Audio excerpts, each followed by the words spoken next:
You can. All right, I think we're here. Yeah. Uh, Yay! The timing was good. Everything went good. I think. Oh no. yeah. Awesome. Welcome everybody. Welcome. Hi. Hello, everyone. So good Hello. to see you guys. Oh man, I'm about to play some Sonic Adventure DX later. I'm super stoked. Super stoked. I'm glad everyone can make it. Hope everyone's having a great day today. Just want to say thank you for having me on. Absolutely. Welcome everybody to Festival of Ages 25. It is so lovely to see you tonight. Thank you everybody that came out from both sides of the community to come and support. That is amazing and I love to see it. Oh yeah. Oh yeah. Yes. Oh, lots of new people too. Definitely seeing a lot of names I don't recognize, which is always lovely to see. Means that you're out here to support your boy, which is awesome. I'm different right now though. I don't have Fantastic. my glasses on. Hold on, let me put the glasses on. Wait, you're in disguise. You're incognito. There we go. I'll do a little picture. You're in disguise incognito. They can't see you. The locked in persona. The locked in persona. Yeah. Oh my goodness. But hello, everybody. Again, welcome in. Tonight is a guest panel, a very special guest panel. With us, we have a first time FOA guest. This is AF Wagers. Why don't you go ahead and introduce yourself and what you're about? Yeah, so my name's AF Wagers, also known as Anthony. Some people say AF Waggers, but it is in fact not AF Waggers. It's AF Wagers, like how you would say a wager match, but with just an S at the end. So I've been streaming Right. on Twitch for the last 10 years. I've been speedrunning since 2020, since the COVID pandemic. I used to compete in Super Smash Bros. Ultimate, and I was primarily a Smash streamer, but I was like, you know what? Let me dabble in some speed running. So I used to speed run Getting Over It just a little bit for like funsies. Like I have it on and just like turn my brain off and just play the game. Fun fact: I've actually been getting over it in 55 times. So after the 50th time, Wow. yeah, and after the 50th time, you actually get a gold pot instead of a black pot that you're in. So I have a gold pot that I'll be playing Getting Over It with. It's a small flex, but it is how it is. That's amazing. I didn't even know they gave you anything for that. Yeah, I have like 70 hours on Getting Over It. I don't want to Oh talk my about it. god. But my record's like 4 minutes, I think. Um, but yeah, so I was like, you know what, Sonic Adventure 2 is one of my favorite games of all time. So my friend that streams it, I was like, you know what, I'm gonna try it myself. He taught me some stuff, and I kind of went from there. I did SA2 for a while, and then in 2021, I was like, you know what, let me try Sonic Adventure DX because in SA2 you're forced to play all three characters, Sonic, Tails, and Knuckles. But in this game, you can choose 7 characters and do 7 different runs. And my best in SA2 has always been Sonic. So I was like, you know, let me do a game where it's just Sonic and the movement is faster and there's more things you can do. So that's what this game is. Sonic Adventure DX is a faster game. It's got really cool movement. It's got some cool tricks. You can spin dash mash, which is what we call task spin dash. So I'll explain that over when we get to the game. But yeah, the category is about like 35 minutes long. We're gonna see some really cool tricks and skips. We are running the PC port if anyone's wondering what we're doing. So this is Sonic Adventure DX PC port because back in the day it used to be a PC disc. So we got that on here. We're doing the PC disc. And if you're wondering what the difference between this and Sonic Adventure 1 and the Dreamcast, DX was a like a refined version of the original one, but they messed up a lot of stuff. They made the game uglier and then they made the game also more glitchier. So, this is different than the GameCube version though and the Steam version. PC Disc is its own thing, and there are skips and tricks that you can only do in this version compared to the GameCube version and also on Steam. So you're gonna see that. But this game, this is the best port by far. So I'm looking forward to showing you all. That's insane. I didn't realize like how different all three ports were from each other. Like obviously graphically wise and how some things function. Hmm. Absolutely, that's super clear right off the bat when you open up the GameCube version. Yeah. Um but I didn't realize like aside from like console Dreamcast version and stuff like that cuz of course there's mods, for the Steam port to have it function a bit more or look a bit more like the Dreamcast version. Yep. But I keep forgetting that there was a PC disc port for a lot of Sonic games back then, like Heroes and stuff like that. And Yeah. I didn't realize that it was so different compared to the other two. Yeah. I mean, like the PC version of Sonic Heroes is actually not that good. It's really bad. It's really laggy and glitchy. I mean, this game is glitchy, but there's no lag, so that definitely helps. I, But you know, I mean, thank God for that. thank God for that. But yeah, it's really cool. Spearrunning Sonic has been my entire personality for the last 5 years. So, and it's fun. It's a really cool personality if you think about it, though. It is, yeah. I mean, in college, I'd be like, I'd be spearrunning Sonic, and they'd be like, they'll ask me, oh, what games do you play? 2K, COD, maybe some Fortnite. And I'd be like, have you ever heard of Sonic Adventure DX? Sonic the Hedgehog, actually. And Sonic the Hedgehog, actually. But the most common thing I get when I tell people I speedrun Sonic Adventure DX, a lot of people will say, which is okay to say, but they'll be like, oh, I like the one with the Chow, and I'm like, that's both of them. And then they'll be like, wait, you got to be specific. Yeah, and then they'll say, oh yeah, I like Sonic Adventure 2, and I'm like, okay, you're missing out on potentially the best 3D Sonic game. It's honestly fair. Like I feel like anytime somebody mentions the Chow, I know they're talking about SA2 because the Chow Garden was way more fleshed out in Sonic Adventure 2, so I get it. Everybody mostly spent their time in there, but I don't know. I love both adventures, but SA1 has always been my favorite out of the two. I just feel like SA2, like where it's good, it's muddy in certain areas that I feel like A1 wasn't. And I don't know. It's funny to say, oh, A1 was a little more focused, but I kind of think it was, like with the character you're playing, it was very focused on that gameplay for that specific character, whereas SA2 it's a lot of going back and forth, and you barely play as some characters more than the others. And yeah, Shadow only has like 3 or 4 stages. He's got Radical Highway, Skyrail, White Jungle, and Final Chase. I think it only has 4. If you really count that as well, I mean, and then of course like the fight and stuff, and that's really it, honestly. Yeah. And then don't even get me started on the last story and how much of a gauntlet that is, and how it could be, man, if you don't know what you're doing, it could be so unfair. God forbid you don't get one of the like power-ups you're supposed to get for being underwater. It's just a more painful, more sluggish way of doing it. Yeah. But I think playing this game casually as a kid and speedrunning it as an adult, it's like a full circle. It's like I got to really enjoy the game in so many different aspects, and that's where if you guys don't know what speedrunning is, by the way, for a lot of people that watch Glitch Kids and stream, if you don't know what speedrunning is, to kind of explain a little bit more about it. So essentially what you do is you get from the beginning of the game to the end of the game as fast as possible, and we're doing any percent, so that means you can do anything possible to get to the end, whatever you need to do. So we're gonna do glitches, we're gonna do tricks, we're gonna do all these type of strats to get to the end, and we have a timer. So if you see on the top right of my camera right here, you'll see a timer that starts automatically when the game starts and ends as soon as we kill Egg Viper. So bosses are included in the run. Unfortunately, no Chow in the speed run, but you're gonna see some really cool stuff. So yeah, I'm excited and hoping can't wait to show y'all. Yeah, no, I'm excited too. I watch a couple of friends of mine sometimes speedrun this game. Nothing professional per se, but like just trying out different tricks that they see, and it's always insane to see how much the game can be broken and in your favor, and how much it can also break back out of your favor just because of the way that it is. I'm very excited to see all of the stuff, because I wanted to invite you for this, but it was so last minute, and I really, really wanted you to come through for FOA. But I think in June, we did a charity event here, actually, for Gamers Outreach, and we did an event called Spin Dash Solstice, which was all about doing speed runs for Sonic games for charity.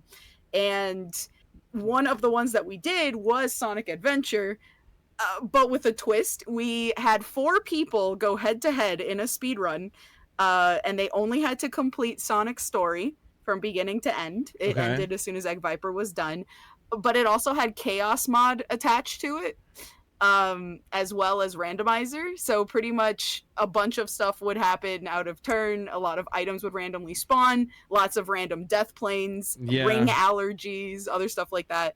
And it was a lot of fun. However, the people that did play through it were like, it kind of reminded me like when I first started playing the game, how I didn't fully understand like some of the stuff you could do, like first started speedrunning the game, like you could do, and how very much sometimes the glitch itself can fall out of your favor if you do it incorrectly and eat up so much of your time. So I'm really excited to see it A, done without all of the hazards, and B, just I don't know, from the one person did get the casino skip during the chaos run, so that was a victory in itself. That's awesome. Yeah, then unfortunately they got stuck for 45 minutes in a never-ending chaos boss loop, so they kept on they kept getting shot into the skybox, and it was really terrible. That chaos mod picks a personal hell for each player, and that one was really bad. But yeah, no, excited to learn everything from this. It's always been exciting to watch speedrunners. I tend to like watching them for various different games, so this is going to be very exciting. Yeah, well, I'm ready whenever you are, so I'm excited to get started.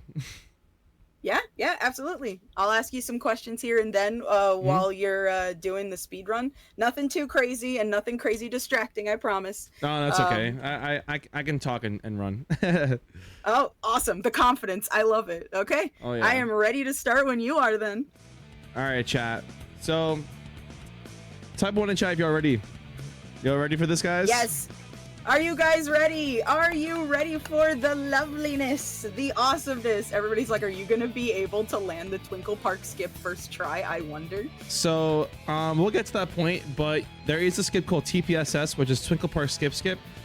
I'll explain it later on, but it is the hardest skip in the game, and we are going for it, so hopefully we'll get it. But yeah, so a little background about myself for my category. I'm ranked 8th in this category, so you're going to see some really cool stuff. Ooh. Yeah, so I'm so excited. Without further ado, let's get started in 3, 2, 1, go. Timer's gonna start as soon as we load the first cutscene. There we go. All right, so we got Station Square. Up first, we have Chaos Zero, my favorite boss in the run, and honestly my favorite design of the entire Sonic cast. I don't know what it is, but I love Chaos Zero. You know, as a kid, I tried even getting the Chaos Chow. What you see me do right now is we're gonna manipulate the puddle to have him jump onto this pole. If you actually hop right over here, he just hops down instead of going across the poles trying to swing his arms at you. But yeah, that's the first boss. Up next, we have our first action stage called Emerald Coast.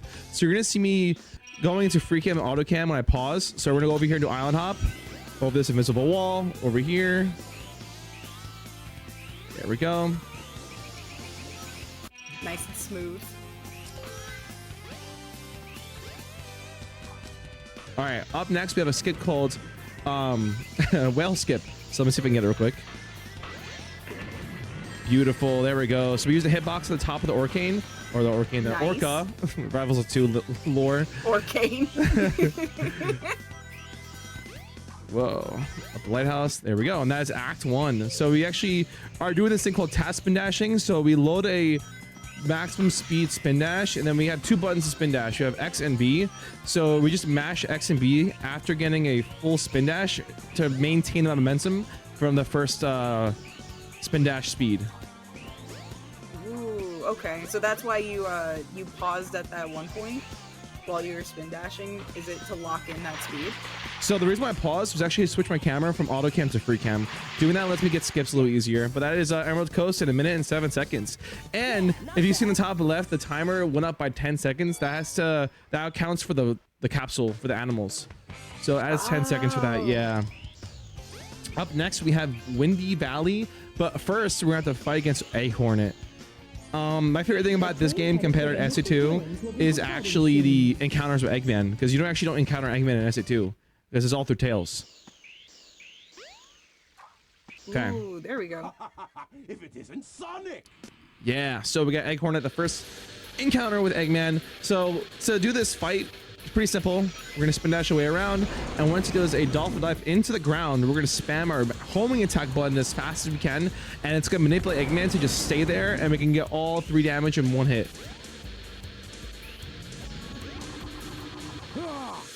There we go. Destroyed.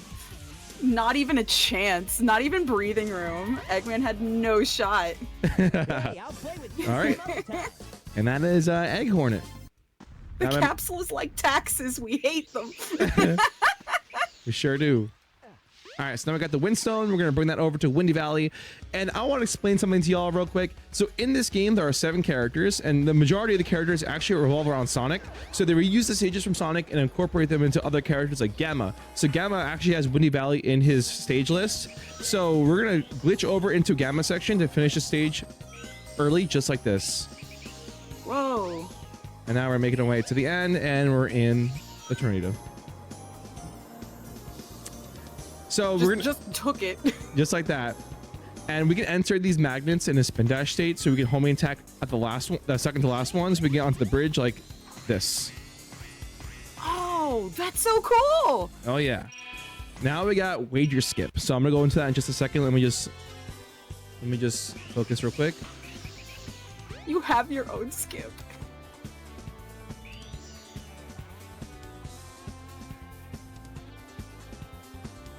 All right, we're looking pretty good. So we just passed the kill plane right there. So wager skip. Let me explain why this is called wager skip. So a while ago, when I first started learning the game, I made a tutorial for the original skip called Windy Valley skip, and this is when I was just getting into making content for like Sonic Adventure DX, and it was not very explained well at all. Yes. So they call this wager skip because this is a faster skip than the original skip, and you can skip the wager tutorial and just learn this one instead. So it's the wager skip pretty much. Yeah, as basically. They were saying in chat. Yeah. So you skip my tutorial basically to learn the faster skip.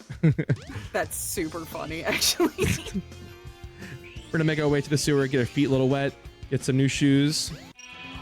So while we're diving into the sewer, here's a question for you. What really got you super interested in Sonic games before you started speedrunning them?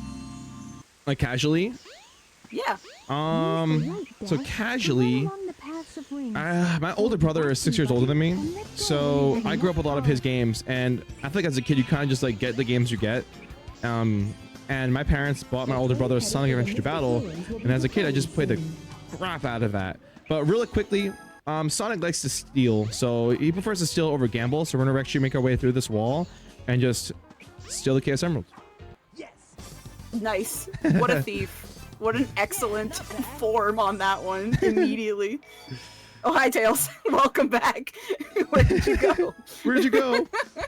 Really quickly, so we have Ice Key skip right here. So this is a top level strat. So normally you need the Ice Key to get into Ice Cap, but we're actually gonna glitch through the cave and just completely avoid the entrance. So let's do that. Escapes actually only saves 8 seconds if gotten perfected. If I get first try. Nice. Okay, I messed that one up on. Come on. I believe. Come nice. on. No, I gotta make it over that wall. 1 second, hold on. There we go. Nice, there we go. I didn't realize that they were like walls, but honestly, that makes a lot of sense. Actually, gonna skip everything and just go like this. Excellent. Didn't even realize how much air he could really get in this. Walls don't exist in Sonic, by the way. They're merely suggestions, illusions, truly. I might have messed this up because I went too fast. I think I messed this up. No. If we messed it up though, it's okay. You can see some other cool skips. Oh, no, we're good. We're good. We're good. As soon as you see the mountain in the clearing. Yep. Yep. That's actually really smooth. These games are so busted, it rules. True. I think that's the fun part, honestly, is just finding new ways of getting to the end in like the weirdest way possible. I forgot if I had to go more right, but we're chilling. That wall clip out was actually extremely smooth. Usually it's not like that smooth where you can just look like you just walk right out. But yeah. So now you're wondering how we get back. There we go, and that's Ice Cap. Not bad. Now you're probably wondering how we get back. So you actually can go right to this little ramp right here and just clip right back in. Nice, there we go. GK almost curses the runner again. Listen, it is not my fault that my passive ability just activates when it feels like it. You think I like having this thing? Oh no, we made some oh no's in chat. Oh no. Yeah, oh no's. Oh no. Man, these fights really weren't anything, huh? They were not. They were not really boss fights. All right, so we got Chaos 4. This is everyone's least favorite stage, or least favorite boss, I meant to say. Basically, Chaos 4, he does an attack, and we kind of just like hover over him to get this early hit. But sometimes he can do an attack that's not the same. So he just throws like red blades at you, I guess, or he can throw blue balls at you, which are RNG and can cost up to 8 to 10 seconds. So we don't want that. So no blue balls, please. We don't want it. We don't want blue balls. Not necessary. We don't this was the chaos fight that runner was stuck in, by the way, for 45 minutes. 45 minutes? Of the chaos mod. Yeah. Every time they were really close to killing them, they would either get skyrocketed into the skybox, or an item would spawn that would like ricochet them into the ground, and then a checkpoint would spawn in the kill plane, and they would fall through it. So every time they respawn, they would just respawn in the kill plane over and over. So they'd have to restart the level again. Oh my god. It was brutal. I know exactly what you're talking about. I've done like I've done like crowd control with this game, and we did an ice cap. If you die, you restart the entire snowboarding section. So I'll get to the very end, and someone will just kill me, and I'll have to restart the entire thing. That's awful. I'm telling you. Such a fun... I can't play Sonic Adventure the same way again now thanks to Chaos Mod. Like, it's my favorite way to play because it is extremely unpredictable every time. But man, if it isn't brutal sometimes. Also, Milobites, thanks so much for the follow. RDNT and the Mystic Zero, thanks so much for the follow as well. Appreciate you. Welcome to the galaxy. There we go. And yeah, so this is a stage where we can just do some laundry, go to the bathroom, get some water, do some push-ups. Nice. Literally just sit here. You can answer that question you almost finished about your brother having SA2. Oh, yeah. So he had SA2, and I just got to play with him and see what he was doing, and I love the color blue. So I played Sonic and he played Shadow, and my younger brother played Tails, and my sister played Amy. So we would, I don't know, I guess I grew with personal attachment just because Sonic is blue and he's like the main character, and his like attitude and his personality, like he's very quippy, and I like that. And I just grinded a lot of SA2, and then SA2 came in spurts for me. Like I played as a kid, and then my neighbor was also really big into Sonic Adventure 2, and he was really big into the Chow Garden, so we would just like grind together and get Chow. And back then there were like cloning glitches and stuff like that, so we used to clone our Chow, and he ended up getting the Fantasy Star Online for the Tails Chow, so it was pretty heavy. And then I played again when they released it on the Xbox 360 with that port, and then I started spearheading it. So I've been playing this game now, like Sonic Adventure 2 Battle, for the last 25 years, well 22 years of my life really, because I started playing when I was like 4. So that's amazing. I mean, it's a good way to get into Sonic, is like having other family members also play it. I got introduced to Sonic Adventure because my mom was the gamer of the family before me and my siblings really got into it, and she had SA1 for Dreamcast, and yeah, so she introduced me to Sonic. I got introduced at a pretty young age, and it was like Crazy Taxi and Jet Set and Sonic that she would play a lot, or House of the Living Dead, and she would like teach me how to play them. And of course I was little, I didn't really catch on very fast, and so SA1 was ridiculously hard for me, especially Amy's story mode. I was not a fan of playing her story mode. I would always hand it over to my sister, and like when we got older and she was always the one to beat it, she just had more patience than I did. But yeah, no, if not for my mom like going, hey, you want to play this, I probably wouldn't have picked it up. And I'm really thankful, honestly, because I adore this franchise so much. That's awesome. That's how it always goes. When you're a kid, it's like, it really is based on what your parents play. Because I feel like as a kid, there's no internet, there's no phones. Like when I was like, at least like 5 years old, so I couldn't really have like the ability to search up Sonic and like know I want it. It was kind of just like introduced to me as a kid. So earlier someone was talking about Twinkle Park Skip. So right now we're gonna Twinkle Park Skip, the hardest skip in the game. So if you're a subscriber on my channel, I have an email called AF Wage Steer.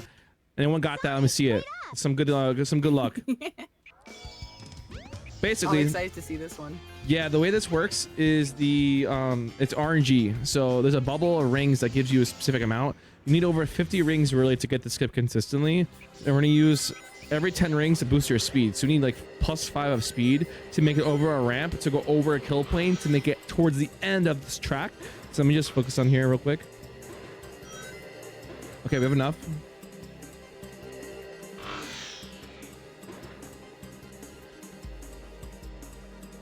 Let's go. Let's go. Into the unknown. Let's go. First try. Fantastic work. It ain't over yet, though. We have coaster skip, which is another hard skip. We're basically going to homing attack at a perfect frame to avoid going into the roller coaster. We're actually going to spin dash to the castle to get to the top. So let me just focus real quick. Oh, damn. Sad hours. Sad hours. It's okay. We can do the backup. You now have to be on the roller coaster. This is a good run, though. Now we have to be on the roller coaster. I'm going to get sick. I mean, the roller coaster's so cool, though. This is like one of the fondest memories of like Sonic Adventure is the coaster, running down the building. There's like so many iconic moments of this game. Perfect. There we go. Amusement park finished. There we go. I saw everything. He saw everything. The big guy's walking around. He's like, I want to see. What you doing over there? What you doing? What the hedgehog doing? All right. So, you know, it's the walls are suggestions. We're actually gonna avoid. Oh, got bunked. We're gonna go over to the secret little entrance over here, and we're gonna break our way in, just like that. Nice. I love this stage so much. I feel like the developers intended for people to go this way. Oh, absolutely. They wouldn't make it so easy to get to some of the buildings. Some little fancy, Oh, I got too fancy. Oh, God! I actually locked my. Where am I? Okay, we have backups. Yeah, I don't know why they would just put this there. Like, I feel like even casually, it's so easy and accessible to do that. It really is, yeah. There we go. So good they had to put it in SA2 as well. All right, y'all ready to see me disappear? Yes. There we go. Disappear.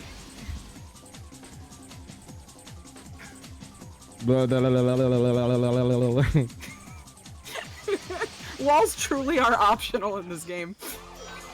I'm gonna show you again. I love the song. Man, why even build buildings? There we go. All right, up next we got Red Mountain. Red Mountain is a pretty fun stage. Now we get to the point where it's gonna get really hard. That was actually an easy stage compared to the other ones.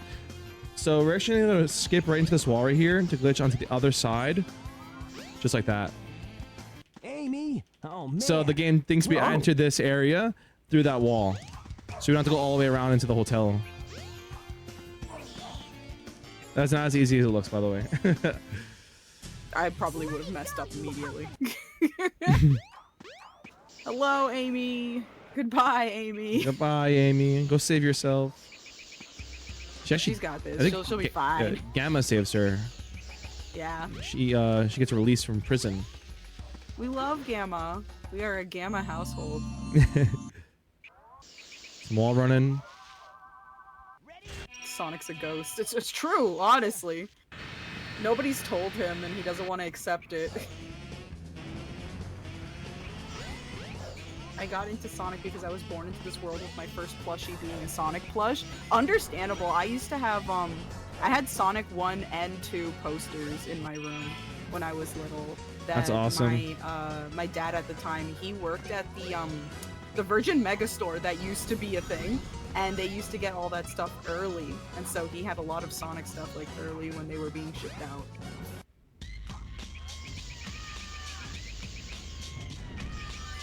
I love the music for this stage so much. No. Oh. Not the lava. No, no, no, no, no. Have mercy. I had it too. It's crazy. Whatever. We'll just go the easier route. As you clip through a wall. Yeah, I'm just gonna take the easy route, ghost through this ceiling. It's fine, no big deal. All right, and that is right down. Yes. Nice. This is a good run. It's pretty decent. It's pretty decent. Yeah, not bad. We got TPSS first try, so it's not bad. It's always a good thing. Yeah, it's going well so far. But yeah, the Egg Viper story, from what someone was saying in Yes. chat, I don't really, I mean, like, basically, like, the way Egg Viper works is like an ice cap, where if you die, you restart the entire fight. And crowd control, I was stuck on that for 2 hours. Oh my god. I got to the point where I reached the highest level of crashing out. I mean, I would too. Jeez, 2 Yeah, hours stuck on Like, that. I was vividly getting pretty annoyed. Like, you can see my face. I have rosacea, so my face was blown up like a freaking tomato. It was bad.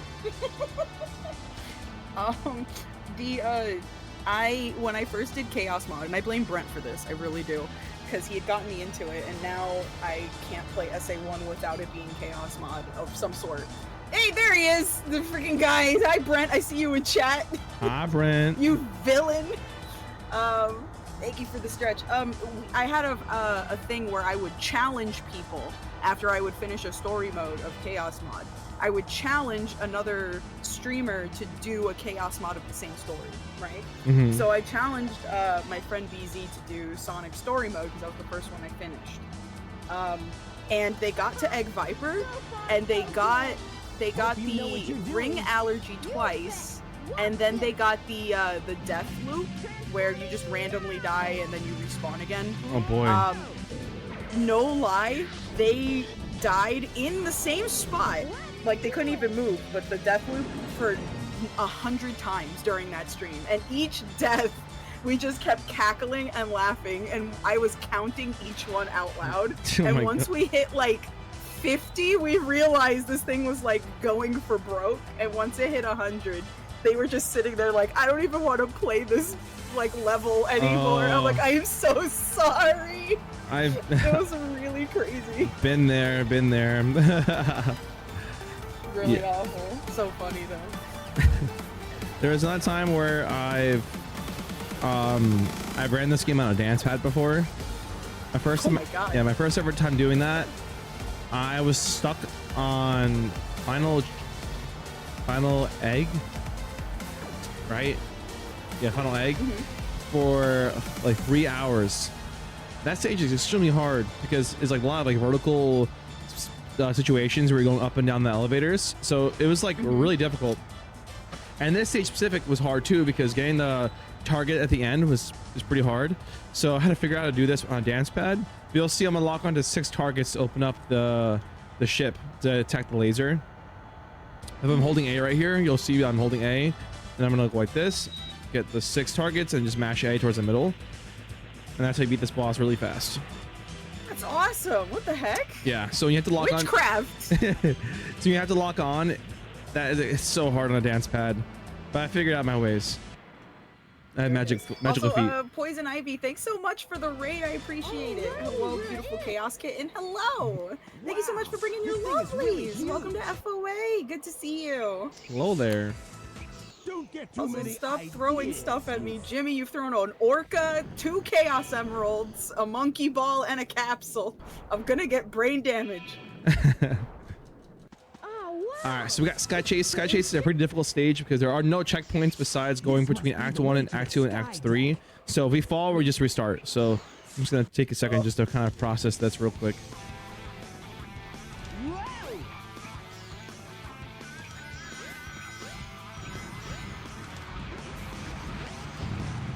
Come on. You got this. Nothing but speed. Nothing but speed. Nothing but speed. Music also a banger for this one, even though this particular level could be so stressful with the wind pressure on that one part.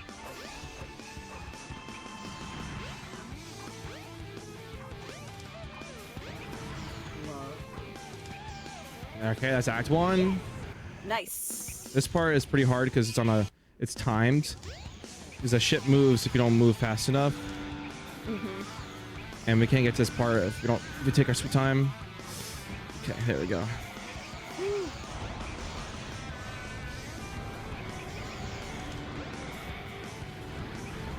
Nice. That was a blink and I miss it type deal.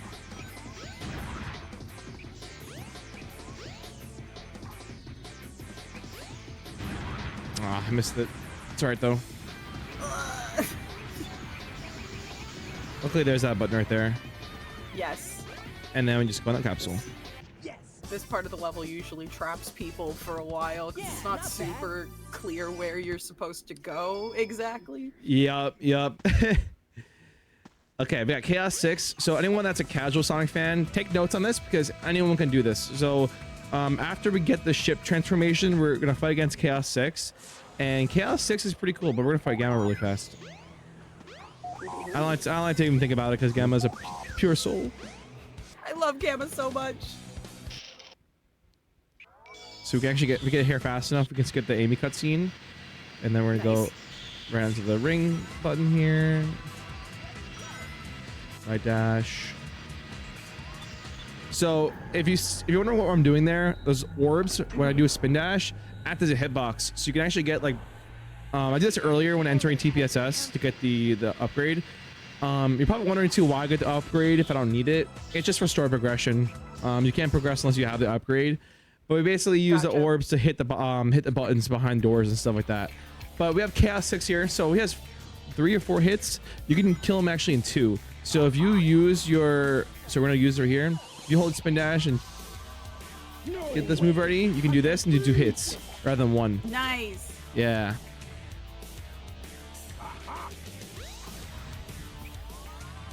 No way. Yeah. So even casually, you can do that too. That's There you go. so cool. Hey, I'll play with you Immediately some other shattered, eviscerated, erased from the world. Okay, so Lost World, this is my favorite stage, but also the most technical. There's just the most hardest skips in a run. So we're I gonna. don't think I've ever heard anybody say that to me. I love this stage.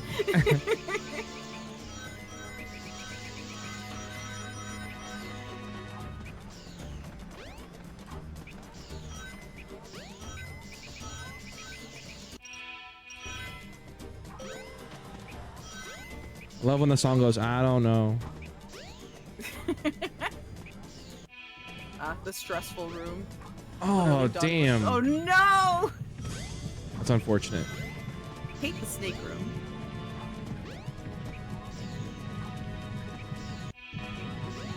Okay, so hold this angle, hold spin dash, pause, let go, pause. Easy money. Nice! That's a little tutorial if anyone wants to do that. I just was trying to be fast with it. I didn't know that the mirrors didn't Yep. have collision. And this is called waterfall skip. Okay. There's a kill plane there, so we have to be careful when we leave that room. Okay, so this is a really hard skip called lull skip. So let's get this skip right here.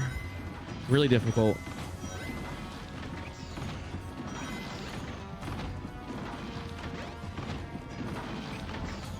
Ah, damn. Okay. No! It's very like frame perfect because you have to jump off that rock or else you kind of just get like, you just fall off. We have to be precise. What? Ah, dang. All right, we'll try one more time. We'll try one more The wall time. just ate you.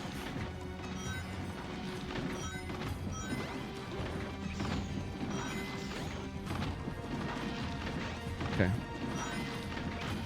There we go. Nice. Okay, just make sure we're okay. There we go. Yes. That was so quick. That's awesome. Not bad. What's up, Michael? The bottomless pit in the snake area used to scare the hell out of me. Oh, I know. I know. Oh, they have a question for you. Which stage is your least favorite to speedrun? Twinkle Park. Immediate. Twinkle Park. We know the password here, so we're just gonna. Boop. This is a pretty fun stage Nice. too.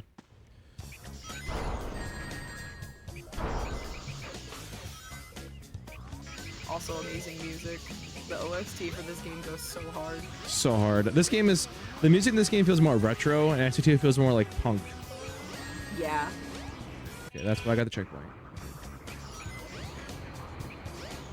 Okay, you gotta be careful not to get dishwashered here. So this thing right here, you actually can clip out of bounds and call it dishwasher. By the way, there's no wall over here, so we can just do this. What? Uh-huh. And I have no lives left, by the way. Oh, that's not good. Yeah, so normally you actually can just jump down this hole and you can spawn into the next area, but we have no lives, so I don't want to risk that. Yeah, no, that would suck. I didn't even realize you had none. Oh god. Yeah, there's a life bubble right here though, so we're gonna grab this. There's a major skip that we're gonna actually do that goes right to the end level. So we line ourselves up right here and just go whee. We go all the way to the end. And there we go. Yes. Wow. Yeah, not bad. These are all just being broken over the knee. Okay, we got Egg Viper now. Let's do it. Here we go. Here we go. So Egg Viper, this is a really tricky boss, to be honest. Casually it sucks, spearrunning it sucks, watching it sucks, but the music's pretty cool. So we're basically just gonna line ourselves over here and just spin dash when he opens up his ship.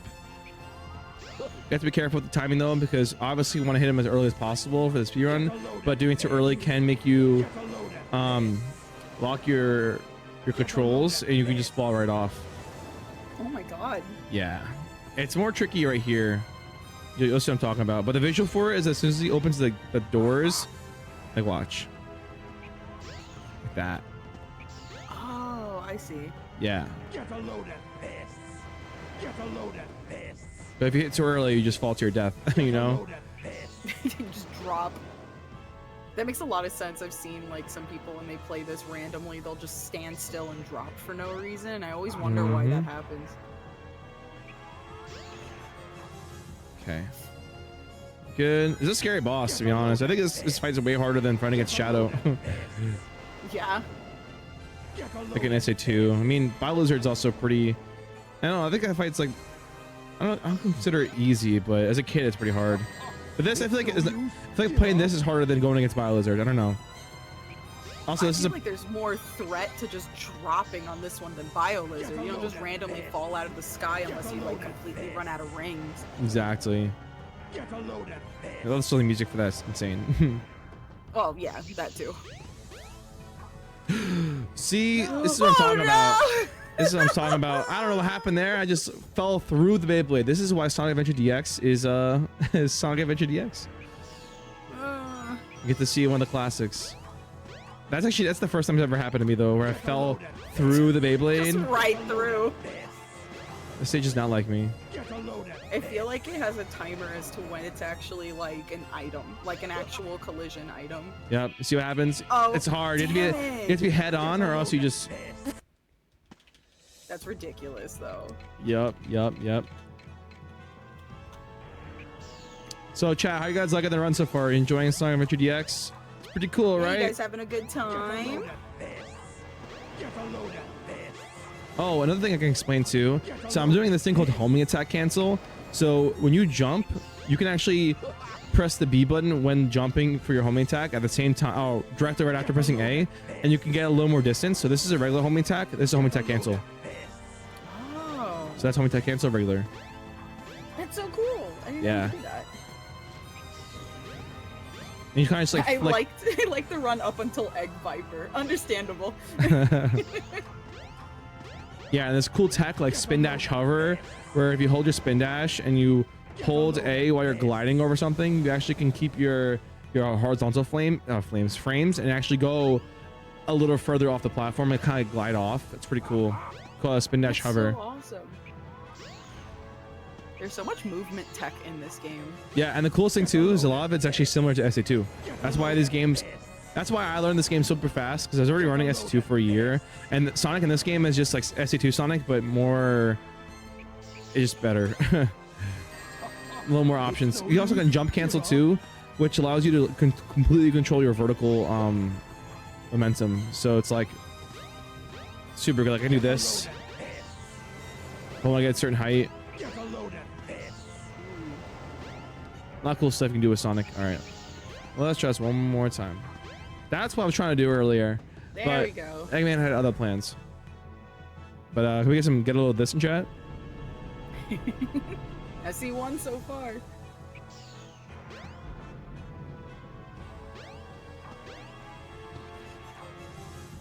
So brave. I would be so terrified to be that close. I always feel like I would overshoot it. He's not gonna get away with this. And right there.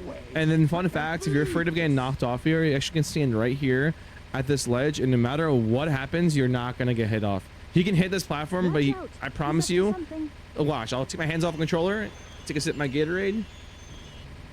He'll never attack you. And that is the run. Let's go! Hey, I'll play with you some other Yeah, I mean, our camera's being blocked by the pole, but we're gonna get a cool cutscene at the end. It's poor Sonic. But yeah, that is Sonic Adventure DX. Hope you all enjoyed the Sonic Run speedrun. I also do all stories, but Sonic Story is definitely my main category. As of lately, I've been doing a lot of Mario Sunshine. That's actually been the game I've been running. And Sonic Heroes. Those have been the 2 new games I've been playing. But if you guys did like watching Sonic Adventure DX, I might try to stream a little more. So if you guys come through my stream, you can watch it. And make sure you guys can follow Glitch Kitten as well. Glitch Kitten provided an awesome platform for all of us to show off our skills. So make sure you are following this Twitch stream that's on right now. Y'all do it. But yeah, thank you again so much for having me. That. Absolutely. In all honesty, like seeing somebody so passionate about like speedrunning in general is always so cool, because I feel like it takes a lot to be a speedrunner, like a certain type of mindset. Because if you gotta be kind of calm when you're doing a lot of stuff. Being a little too trigger happy when doing a speed run is really detrimental. And being easily panicked also could cause a lot of problems. Yep. All depending on the game you're playing, of course. And I feel like with Sonic, you gotta be really accurate with where you're jumping, where you're spin dashing into, the angles that you're going into walls, because you can easily overshoot, undershoot, or accidentally just fall through in general without any warning, since things just pretend to have collision and they actually don't. Like we learned, walls are just extremely optional in this game, which, I mean, terrific for speedrunning, but for when you're just trying to play the game and it happens, it could be kind of awful. Yeah. But no, this was awesome though. Like, I really appreciate you taking the time No problem. to show this off, especially because, I mean, you've done this for GDQ before, haven't you? Yeah. I have experience doing this for GDQ. I also ran at the Sonic Expo in Dallas. I got invited over there to do a panel. So I've experienced doing that. And then I also was at GSA for Global Speedrun Association. Did a panel there. I've done a couple other projects like this, Sonic Extravaganza, which I've like hosted and produced. So I have a lot of experience with running this game at marathons. And honestly, my best advice to getting better at doing so there's 2 different ways of speedrunning. There's the one where you're just focusing on the run, and then there's the other one where you're focusing and being entertaining, which is way harder in my opinion, because you have to really just like lock in, but also be good at talking, which I feel like I'm pretty good at. So I can just talk and just kind of yap, and I think I actually distract myself from being nervous by yapping. So I'll just so just doing those marathons really kind of help me get better at my nerves. So it's like when you go to a new place and like different weather, and you kind of get used to the weather by adapting and living there for a while. It's kind of like that. What's the best speed run you've ever done? Best speedrun I've ever done in terms of like the pace, or like in terms of like quality? I'd say in terms of like, well, obviously pace. You're like, yeah, that was like the fastest run I've ever done. But like, what was the most enjoyable speed run you've ever like gotten to do? I would say the Sonic Extravaganza, because my time for that was I hit every skip first try, hit TBSS first try, I've hit Ice Ski skip first try, I've hit everything that I wanted to hit, and I had a pretty good platform for that. Actually, some a little inspiring. I took that event that I produced and brought it to a career fair and showcased my Sonic project at a place with all these television studios. So Sonic is awesome. And speedrunning is awesome. So if you think that speedrunning in video games can be incorporated into the real world, it definitely can, because it is the same thing, but the only thing is the content is awesome Sonic stuff. That is so cool. Just took it to a career fair and you're like, yeah, so this is my job. I can do this really well, and you should hire me to do this really well. That's amazing. What would you tell somebody that wants to get into speedrunning and hasn't done it like before? So what would I tell someone to get? Okay, so they want to get in speedrunning, and I want to give them advice on how to start. Yep. Play the game casually a couple times to see if you really like the game, and then watch streamers speedrun the game and learn off what they're doing and kind of copy their movements and stuff like that. Join the Discord server for any of those games. Like for this game, you can go on speedrun.com and look up on Sonic Adventure DX, press resources, and then join the Discord server for the game that is specifically tailored towards speedrunning. And there are people in there that can show you skips. There are tutorials.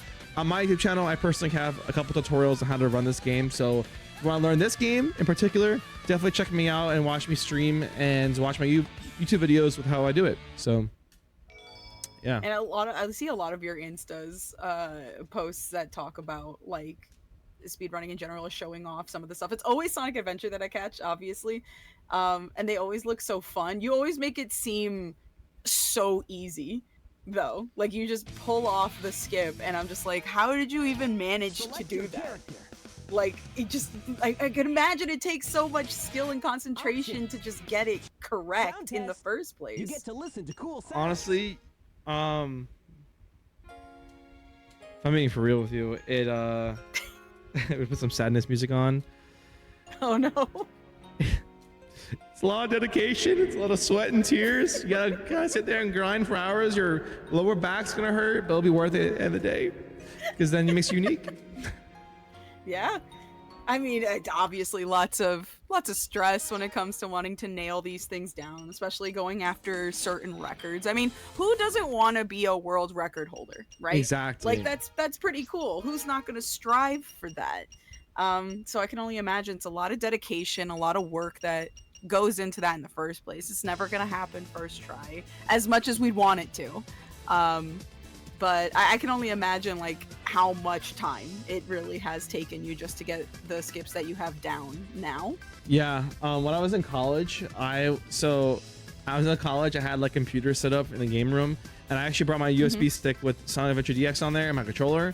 And in between classes, I would just grind skips and stuff like that, and practicing with like some tools you can use, like load states, save states, where you can like kind of save your position and then just practice the skip. And then once you mess up, you just load your previous save state and just keep practicing over and over.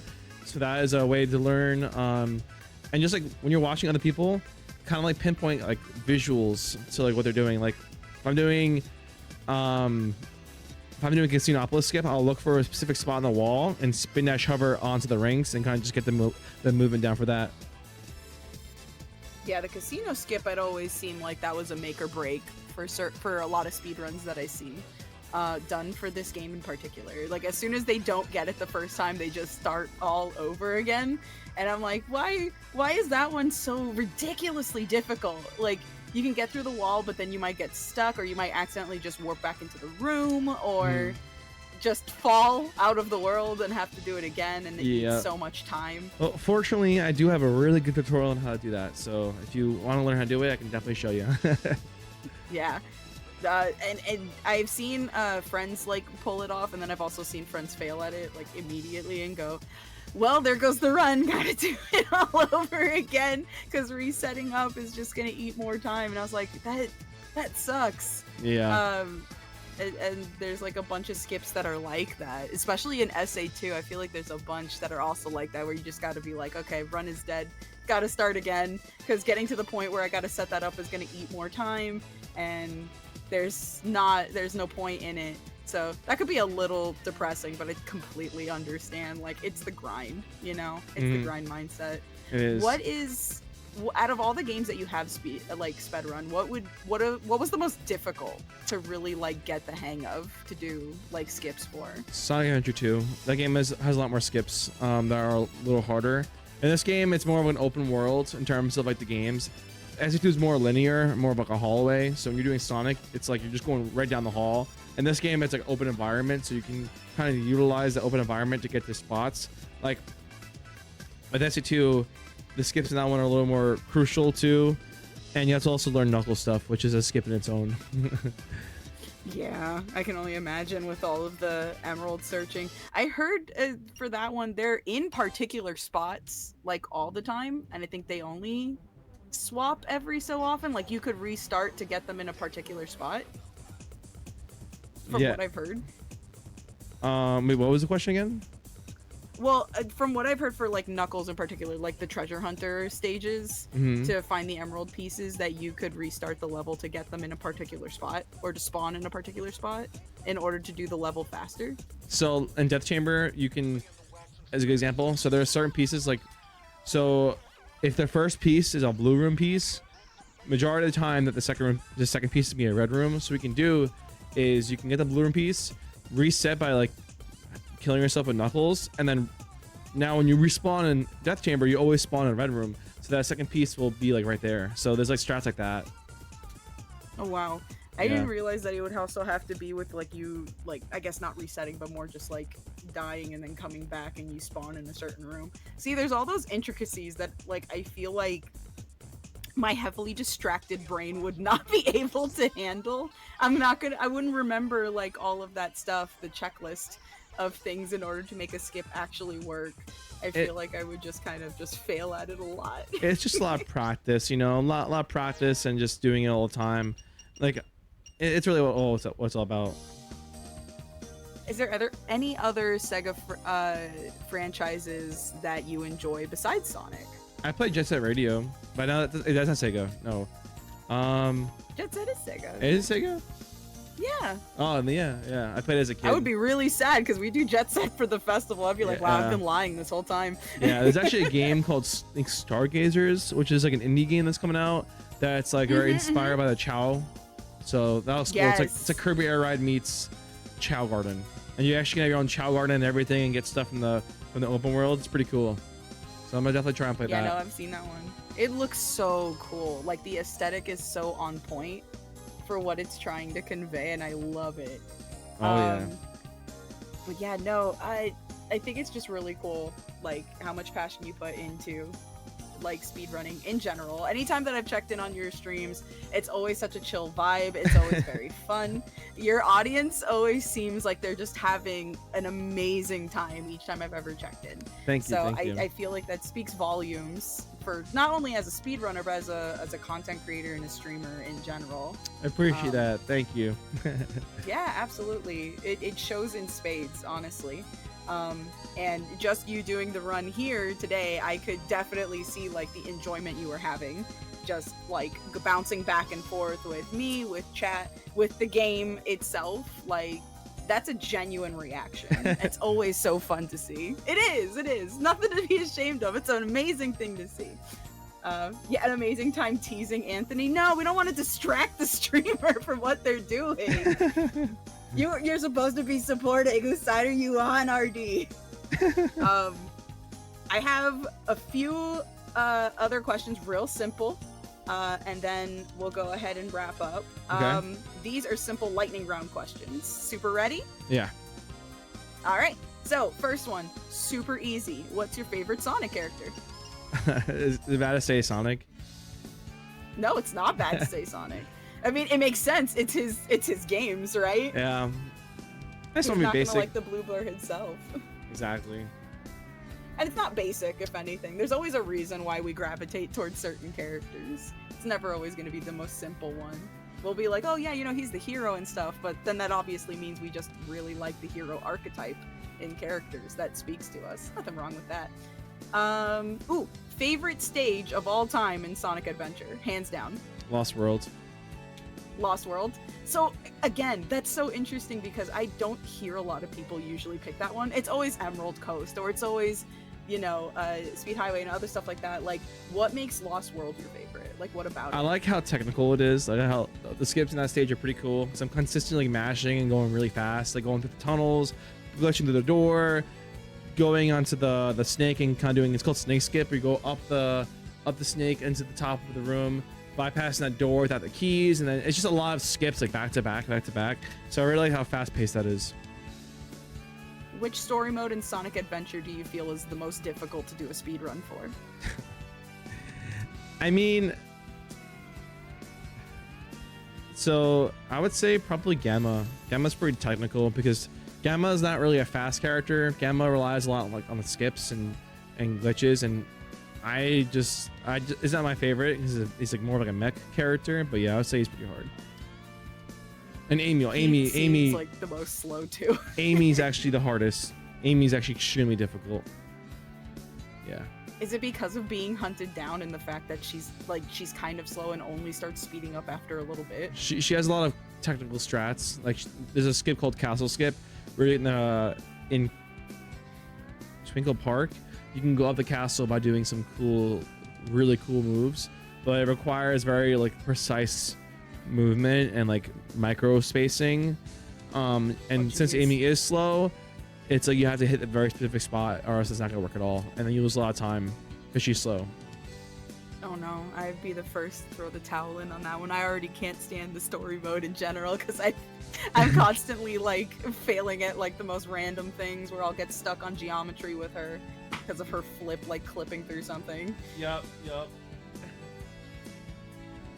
Okay, in terms of OST within the Sonic games and stuff, which do you feel like really is the vibe of Sonic? Like we've talked about how retro sounding Sonic Adventure 1's OST is and how it really just fit the energy that was going on.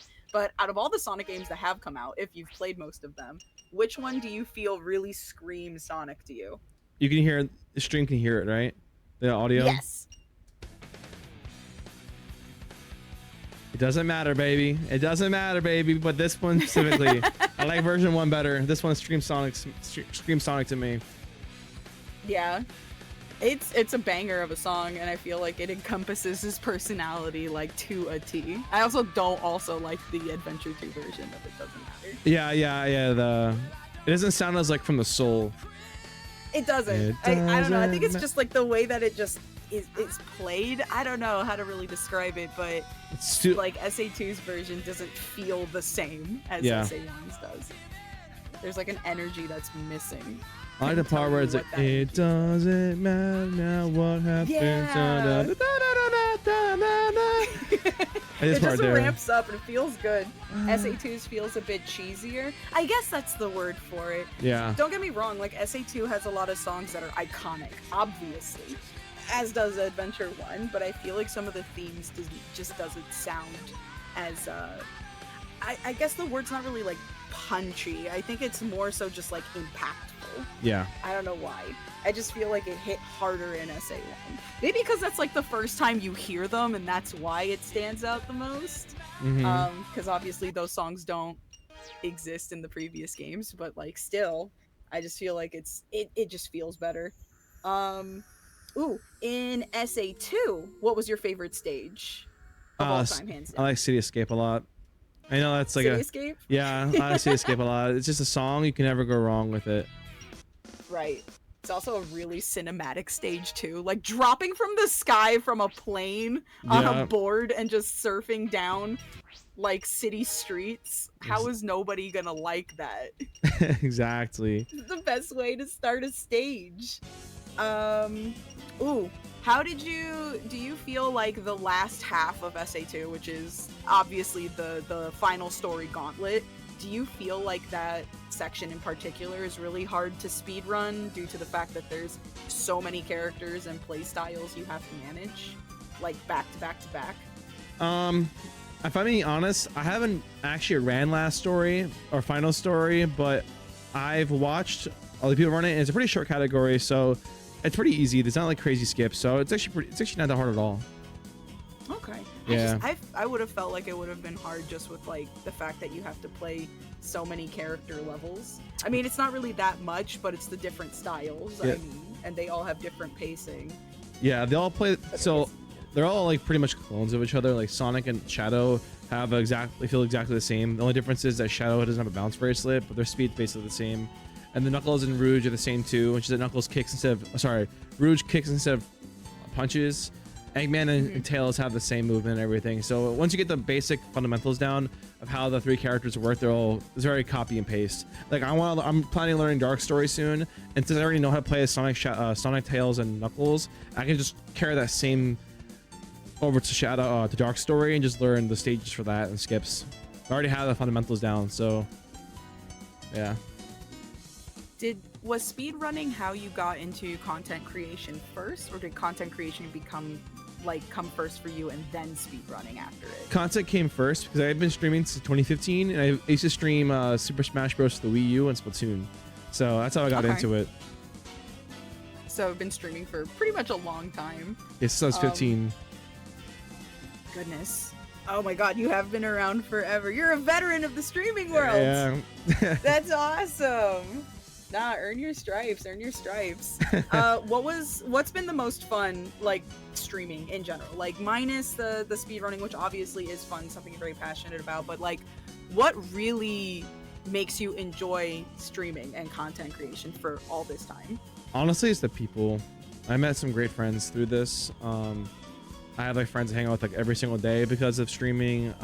It gave me confidence and made me who I am now because I'm talking to people every single day. So it's like I'm very social, and it helps build my skills to talk to people. So I like how it gave me an outlet to really just like yap. And I also have to yap, so and people like to listen to me yap, so it works out.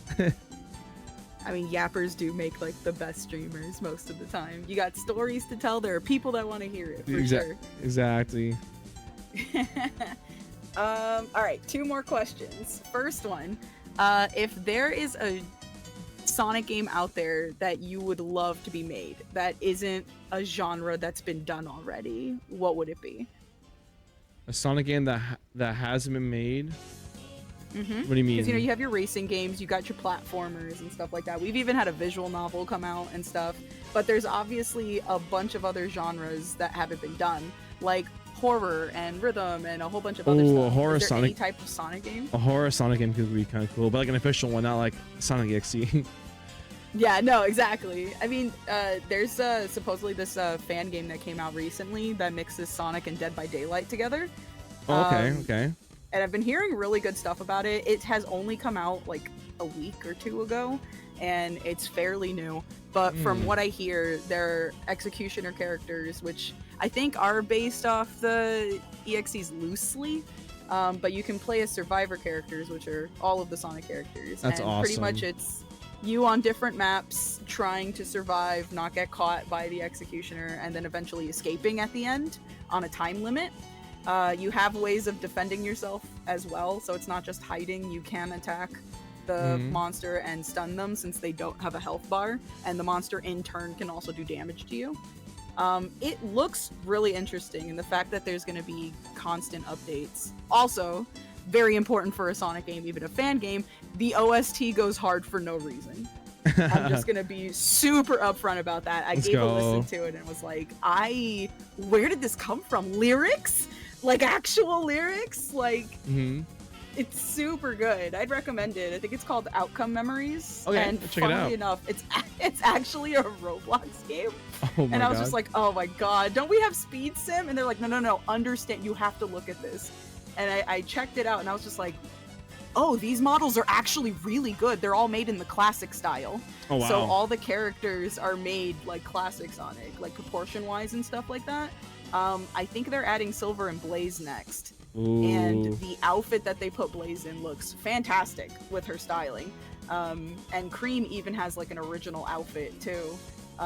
So they all look really, really good. And the gameplay, though kind of jank right now because it is in beta, looks very promising for what it is. That's awesome. Outcome Memories is fire. Oh, good to see there's people that have played it. There we go.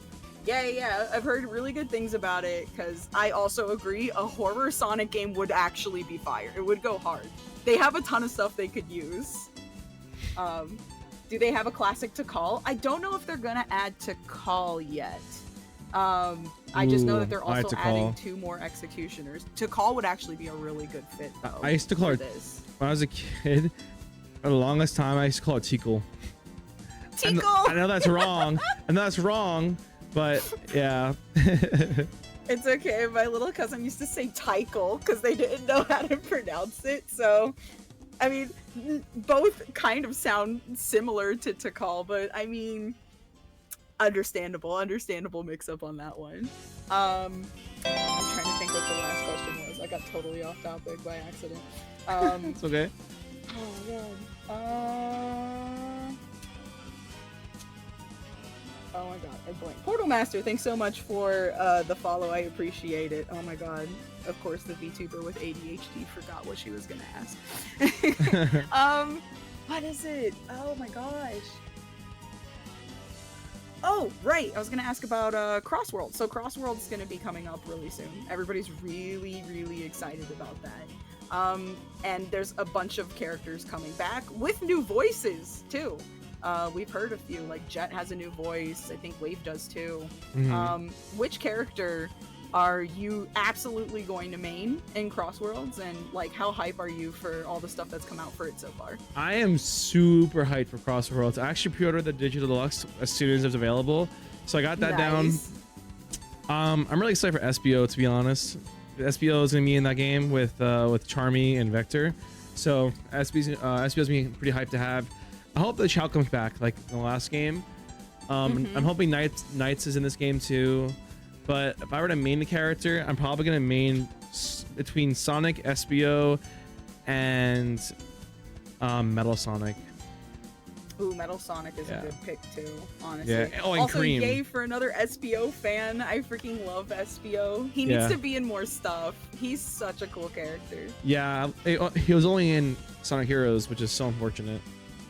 Yeah, the only other times that he's ever like shown up in Sonic games, he's usually just a background character, like Generations or Forces, which we don't like to talk about. Yeah, it's the fact that we're getting, what's his face, Jet back is insane. We're getting all three of them, right? The whole trio. Yeah, we're getting all three Babylon Rogues. Yep. Oh, it's so awesome. And then we're gonna. It's been such a long time. Yeah, the fact that we have SpongeBob and Patrick is crazy. And Minecraft too. Yeah, Minecraft, yeah, and Persona. My friends are mixed between Sonic and SpongeBob fans, so it's like the perfect crossover game. Those things seem to go hand in hand, actually. I'm maining Miku day one. I know a lot of people that are gonna be maining Miku like day one, and I think it's because she's almost like maining Ulala. So I kind of can see why everybody would be really hyped, besides the fact that it is Miku. But I really hope they bring more like Sega characters into this. There's so many that would really benefit from coming into the spotlight again. Yes. Kind of like Transformed and All Stars Racing, which are also bangers for racing games. TSR could have been so good. Yep, and it's also crossplay, so it'll be fun. Yes!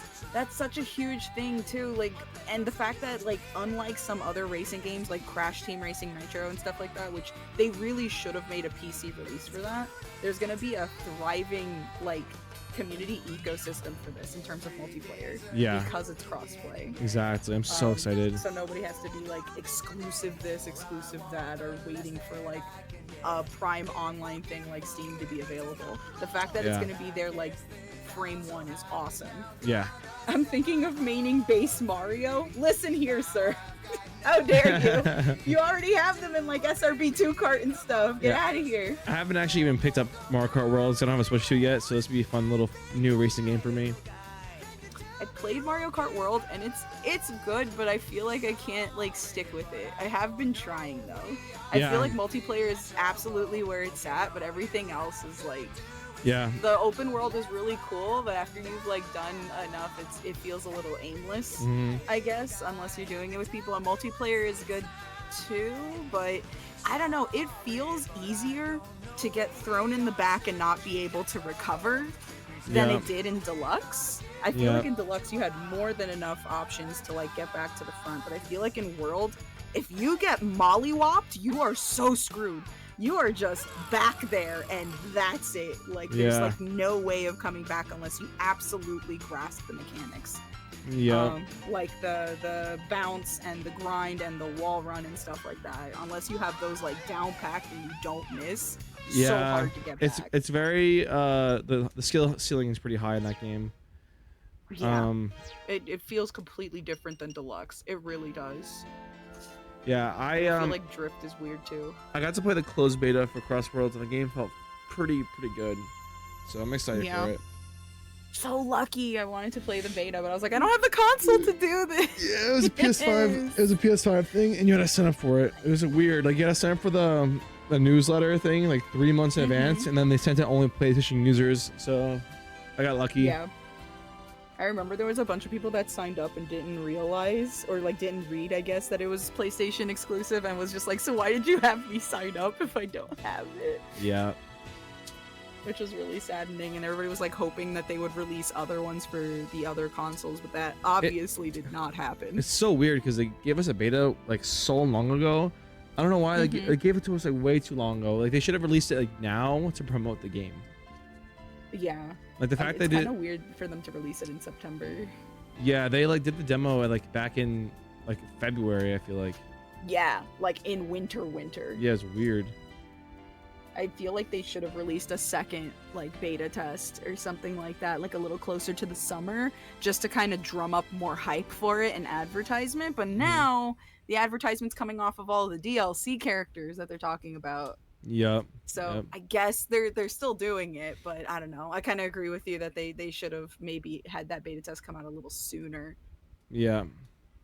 But possibly people would have just got worried and been like, oh, all this stuff is like, it's too close to release. So like all this like problems that they see now in the beta test, like how are you going to get that fixed by opening? So maybe it was better that they did it so long ago. Now you have the option of believing that the time spent was towards bug fixes. Yeah. That's a good point. Yeah. I think that's genuinely all of the questions that I have for you. Awesome. I genuinely appreciate that you took the time to hang out with us at Festival of Ages and giving this fun little festival a chance. Love the vibe of your streams, like I said, and everybody, especially on my side, if you are not following this guy, you absolutely should. He is so sweet, very fantastic streamer and content creator. You'll love his stuff. He's got such a vibe. And as you know, we always go for the real chill vibes, and they definitely have it in spades. And very talented also. So you are not going to be remiss to catch their streams and stuff like that. Thank you. Absolutely. And I hope that you had fun here. Honestly, I really do. It's all I care about is that everybody has a good time. Oh, I had a blast. Thank you for having me. Absolutely. Let's see. So I'm going to go ahead and let me go ahead and adjust this real quick since we have such an interesting screen set up right now. Let's see. What do we have on the... Let me double check here. Boop, boop, boop, boop, boop, boop. Okay, so what we're gonna do is we're gonna go ahead and go towards our BIRB, since I do have to go over you guys chat with the schedule and stuff, since we finished a teeny bit earlier than I expected, which is fine, just means that we have more time to go over what's going to be coming up this week. But yes, like I said, please follow this guy. He's amazing. He's fantastic. Look at that. He's up on stage. Obviously he's fantastic. And definitely follow his stuff. He is extremely talented. But yes, again, thanks so much for coming by and everything. Chat, we're gonna go to BRB real quick, and I will see you guys in a couple of minutes. Just make sure you time it with VLC because it's gonna delay. Oh yeah. Okay, Yeah. I'm gonna need your fun.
Alrighty, we are back. Hello, everyone.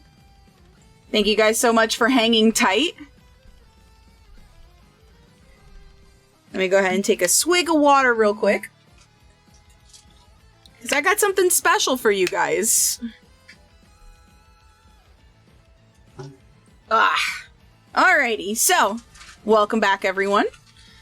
Hope you guys are doing well, and thank you so much for hanging out with me for that BRB.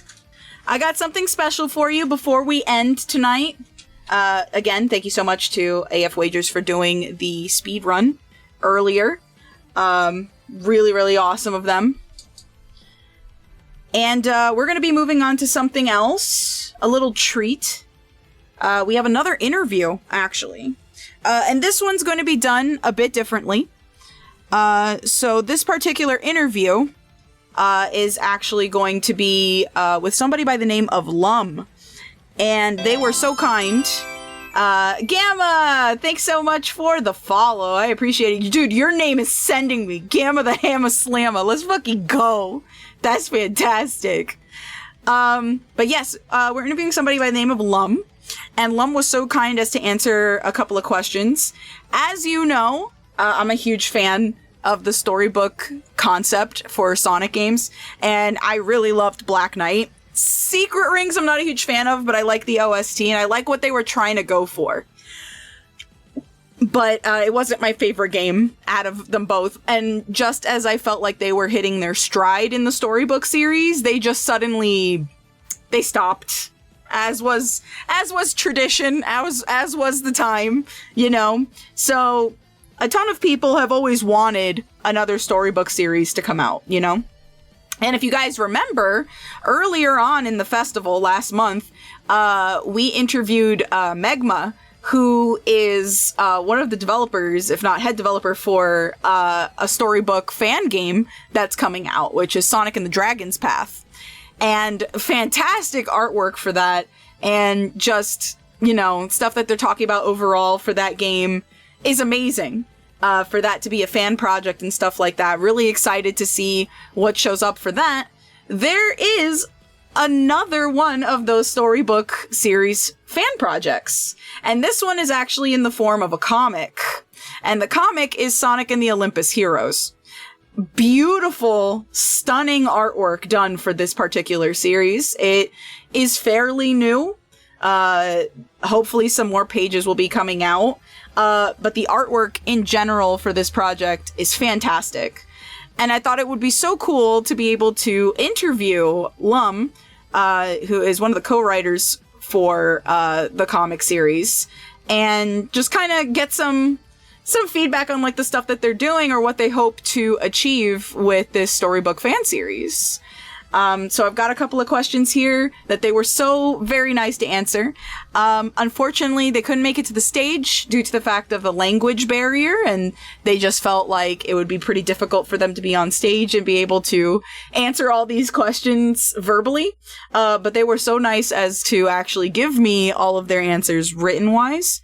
So we'll go through some of the questions that I asked them and their answers, as well as also look at the artwork for this absolutely stunning comic. This right here being like the title page for it. It's gorgeous. So yeah, here we go. So the first question that I asked them was, you know, tell us about yourself. How did you get into writing? Their answer was, for the first question, all I can say is that I'm French. As for the second, it's way longer, I'm afraid. When I was a kid, I was always drawing something, especially comics, made a lot of them. There was just something magical about creating stories in that format, especially fanfics. It felt like continuing something I loved and becoming part of it. Never as a self-insert, though. It never interested me. So it always seemed obvious that I'd want to become a comic artist one day. As a teenager, I took private comic classes with other kids my age. One day, we had to work together on a comic. I was pretty versatile at the time, but my teammates had more focused strengths, so we divided the work accordingly, and I ended up handling the script and the storyboard. That's when something clicked. I realized that was my favorite part of the process. Never really cared much about line art or coloring, but putting ideas on the page. That's what I did. We never finished that comic, but the experience stayed with me. Years later, while making webcomics, I started feeling a bit bored. It was the height of the My Little Pony fever, and I came up with a parody idea. An overpowered OC with a tragic backstory, redeemed by the classic Friendship Ex Machina. Would call it timey-wimey as a nod to Doctor Who, also at its peak at the time. I wasn't motivated enough to draw it alone, so I made a post on a Brony forum looking for an artist. Mentioned that I'd handle both the script and, most importantly, the storyboard. The last part really mattered. It's what convinced Light, a professional vector artist, to work with me, because I was able to provide storyboards. But here's the thing, my script was just a goofy joke. No real writing experience, just gut instinct. But Light was so good at what he did, I started feeling ashamed of giving him such a shallow story. That's when I decided to take storytelling seriously. I started studying tons of books on the matter, especially Campbell, Vogler, and mostly Truby. Others too, but a lot of them repeated the same ideas. That period felt like hitting the Dunning-Kruger curve hard. First a boost of confidence, then the realization that I actually knew very little. I ended up trying to fix the story midway, added way too many pages, messed up the pacing, but ironically, some of the best scenes came out of that chaos. Around the same time, I tried building a small group of artists to collaborate with. The idea was to share audiences and grow together, so I started writing comics for other artists too. I really enjoyed the role of scenarist, to the point that nowadays I barely draw at all, except for stick figure storyboards. That collective project didn't last, and we all eventually went our own way. I kept working on My Little Pony, trying to build personal lore, and for the first time I had to work with an artist from another country. It was very challenging, but also full of rich experiences. Since then, I've worked with around 60 artists to make short fan comics together, just for the fun of writing stories they'd enjoy drawing.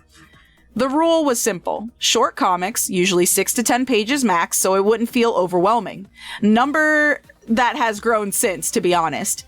It also allowed me to write a lot of stories, and most importantly, to actually finish them. And over time, it became my job. Question 2. What's your favorite genre of writing?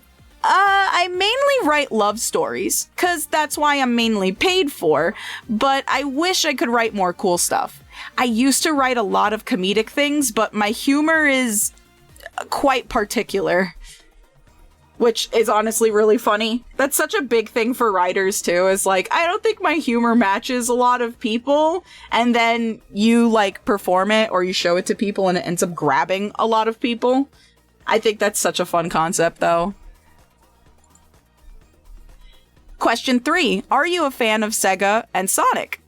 I've always been more into Nintendo, well, less so in recent years, and never really had strong feelings about Sega as a whole. That said though, I did have a childhood friend who owned the first Sonic game on his Mega Drive. We played it a lot, though we never managed to beat that damn water level. Also tried watching some of the old cartoons, but they aired at really inconvenient times, so I couldn't stick with them. Years later, that same friend showed me Sonic Heroes. I remember once seeing Sonic Adventure on display in a supermarket, and that was about it. Heroes was the first time I saw Sonic in 3D for real. It absolutely blew my mind. He looked so cool, although the black Sonic looked even cooler. Sure, there was way too many characters to my taste, and most of them felt unnecessary, but I didn't care. Playing Sonic in 3D was just amazing. Although we had a lot of trouble beating the game, the controls were so slippery, and we struggled a lot with the special stages. I eventually got a GameCube and managed to grab Shadow the Hedgehog. Was super proud to finish it, even on the very hard mode. So yeah, at that time I was definitely a Sonic fan. I played as many games as I could. Not all of them though. I skipped Sonic CD because I couldn't find it, and Adventure 1, the graphics just didn't age well for me, and the advanced games. I did buy Rush though, and I remember thinking, who's that cat girl? Oh my god, another Shadow? They're really running out of ideas. But then Rush Adventure came out, and I'm like, oh, Blaze is back, yes! Rush Adventure might be my favorite 2D Sonic. I was such a fan that as a teenager, I even wrote some fanfics and drew fan comics. I had OCs and everything. Nothing worth showing today, not sure I'd even find them anyway. They weren't great, but I had fun. I also played Sonic 06 with that same friend. It was what it was. Meanwhile, on the Wii, there was a game I was really excited about, Sonic and the Secret Rings, and I loved it. I still do. I know a lot of people hated the controls, but to me, it was the best experience I ever had with Sonic. Even unmatched since, to me at least. The speed, once maxed out, felt perfect. The story felt fresh and natural, and it's still my favorite version of Sonic. In that game, he had a flat character arc. He didn't really change, but instead changed the world around him. I think that's when Sonic works best. Staying true to himself, exploring new amazing places, bringing hope, being awesome, but more importantly, being gentle, which is something I don't see as much in his portrayals since Colors. I don't play it anymore because setting up the Wii would be a pain, but it's definitely the Sonic game I've spent the most time on. I never played Black Knight though. Being French, I couldn't accept the idea of playing a British setting. Jesus Christ, Lummh. More seriously though, seeing Sonic with a sword just didn't feel right to me. The game design also looks slower and less fun. I did enjoy watching the cutscenes though. The story was so cool. And Sir Percival is awesome, of course. I played Sonic Unleashed too. I didn't care much for Chip, and I really disliked the Werehog levels, but Endless Possibility? I want that song played at my funeral. Also love the vibe of exploring the world. Sonic is truly at his best in my opinion whenever he's about wonder and exploring new places. I tried Sonic Colors as well, and that's when things broke. I love the gameplay, but I hated the writing and the new voice direction. Sonic suddenly felt so arrogant, like a bully mocking enemies who couldn't even reply.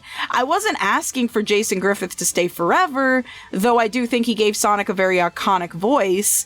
But from that point on, I just couldn't enjoy playing the character anymore. My wife got Sonic Generations, and while I played it, it felt like too nostalgia baited to be like my taste. And playing a version of Sonic I no longer liked didn't help. I tried Mania 2, but I realized I'm not really a fan of traditional 2D Sonic. Skipped Forces for obvious reasons, and Frontiers somehow didn't appeal to me. I played Shadow Generations, and I enjoyed it, but it felt like a one-time thing, and I haven't touched it since. As for the comics, I read a bit of Archie. It felt all over the place, and the overdramatic romance stuff made me lose interest. I did like Julie Sue's design, though, so that's something. I haven't followed the IDW comics either. I do like the designs of the characters, like Whisper or the sheep one, and I am always happy to see cool Blaze panels, but that's about it. As for the movies, I don't really care. I only watched the third one, but I'm still not really a fan. I love how very opinionated they are, honestly. They say it with such confidence, and I love that. Question 4. How did the project Sonic and the Olympus Heroes start? It all started a year ago, during a conversation with a coworker from a different comic. We were talking about the current state of Sonic and how much we miss the storybook games. As we kept chatting, we began throwing around ideas about what a new storybook title could be. For me, the answer was obvious: Greek mythology. I've always been passionate about it. I was really into it years ago, and I forgot a lot since then, though, and felt it would offer an endless variety of settings and creatures. Color is something I care a lot about, and Greek mythology allows for a wide range of vibrant environments and monsters. Norse or Egyptian mythologies are cool too, but I think it could start feeling too samey pretty quickly color-wise. Greek myths, on the other hand, can look and feel completely different from one setting to another. Always fresh, always new. At first, though, I didn't really have a story to tell. It was easy to imagine Sonic being summoned to that world and doing his usual thing, but there was no real plot behind it. That changed when I heard the song Paper-Based Lies by the band Think Harder. That song immediately clicked with me. I now consider it the main theme of the entire project, both for its melody and its lyrics. For a while, I thought I'd draw the comic myself. Sonic isn't that hard to draw, and I figured it might be a good excuse to get back into it, but I really suck at coloring. A good friend of mine suggested to look for a colorist and gave me Mitara's name. I reached out, and not only did they agree to join, they also offered to handle the storyboarding and everything else art related. That was a first for me. I've always done the storyboards by myself, but didn't want to miss the opportunity to experience something different. Plus, Mitara has way more experience with dynamic paneling, which I've always drawn in a more traditional style. So for the first time, I'd focus purely on the writing, and Mitara would be the artist. I also reached out to Bam, but a very versatile professional artist I've worked with for quite some time on the other projects, to help design characters and monsters. Later, Mitara asked if they could focus solely on colors. After reviewing a lot of Sonic fan comics, I contacted Beto, whose page composition felt the closest to Mitara. Thankfully, she agreed to join too. And that's how the current team came together. So far, it's been working really well. Question 5. Did you ever play the storybook series? And if so, did it influence the project in any way? I believe I replied previously to this question in both 3 and 4, but just to reiterate again, Secret Rings definitely was my favorite game of all time in terms of the storybook series. I just felt a lot of passion behind it. Question 6. What is it like to work with artists? Oh, I love this panel actually. I'm sorry. Give me a sec. That is so pretty. What is it like to work with the artists Mitara, Ibeto, and Baban? It feels great. I'm used to hand-holding artists most of the time since many aren't familiar with making comics, so I usually have to guide them quite a bit. But with Mitara, it's a different story. They could honestly do the whole comic on their own if they wanted to. They just really love working on colors, and I love their colors too. So they preferred to focus on that. Since I don't enjoy drawing much these days, I could totally relate and didn't mind at all. We still collaborate on the cutscenes together though, and I handled the storyboards for those myself. At first, our process was simple. I'd send a script for the page with some descriptions, and Mitara would come back with a rough layout. Once approved, they'd just go for it. I'd only step in to correct things if something felt off or inconsistent. Mitara also creates amazing concept art for scenery. It's always exciting to discover those first drafts. Ibeto joined more recently. What drew me to her work was how cool, imaginative, and dynamic her storyboards are. I give her the script and some general notes, and she sends a first version of the page, and then we go through it together. Keeping what works, tweaking what doesn't. Usually by the second version, it's good to go. As for Baban, she was originally brought on just for character design. I usually come to her with a concept, trying to stay as accurate to the source material as possible. And we work together to bring it to life. That was her only task at first. But since Mitara decided to focus on colors, Baban also took over the drawing and line art. While I like Ibeto's storyboarding, her version of Sonic tends to look more aggressive and sharp. I personally prefer the storybook version. I call it mascot Mickey Sonic rounder, friendlier, almost bland, but in a way, that works for a flat art character. Baban hadn't really drawn Sonic before, aside from a few illustrations, not even about him, so she had to adapt to this softer style. And she totally did. Not surprising really, she's just that good. Question 7. What's your favorite part about working on this project? Like with every project I work on, the process. I just love brainstorming about what would be the coolest thing we could make Sonic do, and how to do it in the coolest way possible. And I really love seeing what the team brings to the table. I just enjoy co-working so much. Question 8. What else have you worked on? What else have the artists worked on? I can't really speak for the others, prefer not to get involved in what they do outside our project. I do enjoy seeing what they do time to time. It's better to ask them directly, I suppose. As for me, I'm always working on dozens of different comics at the same time, across different platforms and communities. I'd love to do something much more ambitious with Star Fox with Baban, but I just don't have the resources for that right now. With Mitara, we also wish of making a Blaze the Cat focused comic, inspired by the plot of the 1996 Sonic OVA, but reworked to fit her whole alternate dimension shenanigans. Question 9. What plans do you have with the project, if you can tell us? Well, I just hope we'll get enough support to keep working on it until the end, since that support directly helps pay the team of artists involved. The whole story is already mapped out, even if new cool ideas keep popping up from time to spice things up. There's one idea in particular, something planned much later in the story, that I'm especially excited about. I'm really curious to see how people will react to it, assuming they're still around by then. So far, I haven't seen a single comment guessing it, which makes it even more fun to wait around for. Question 10. What do you feel is the most important part of storytelling? Character growth. That might sound a bit ironic, since I mentioned that this version of Sonic doesn't grow at all. But in this case, it's really about the characters around him. There has to be a clear before and after the events of the story. Actions need to have consequences. Also, putting a part of yourself into a project makes a big difference.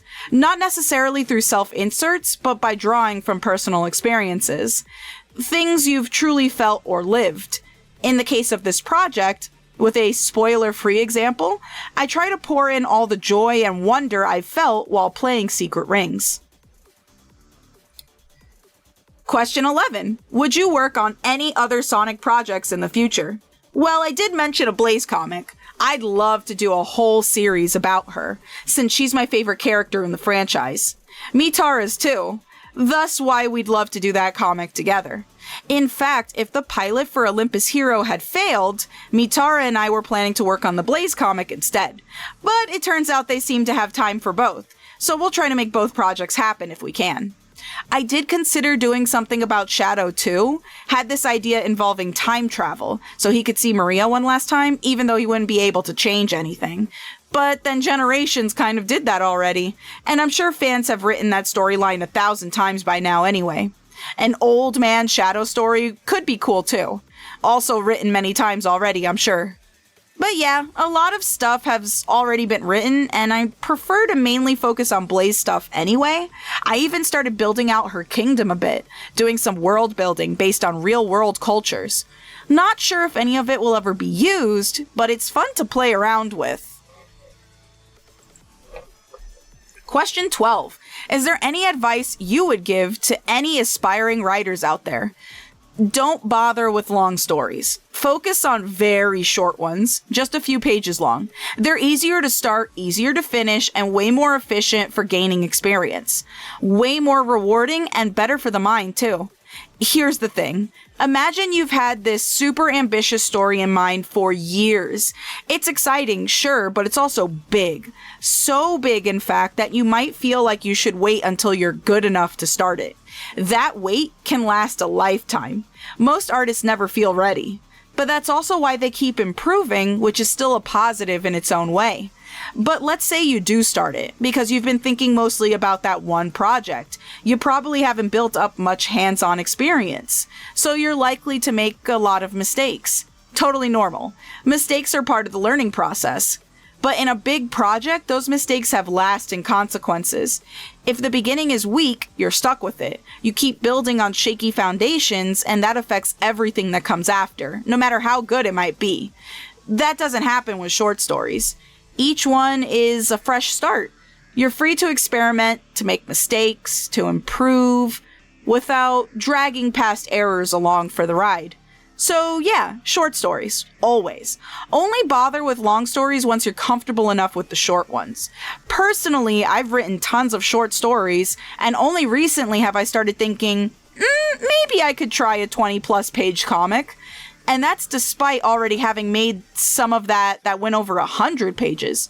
But those were more like exception than the rule. And honestly, they did suffer from exactly the problems I just mentioned.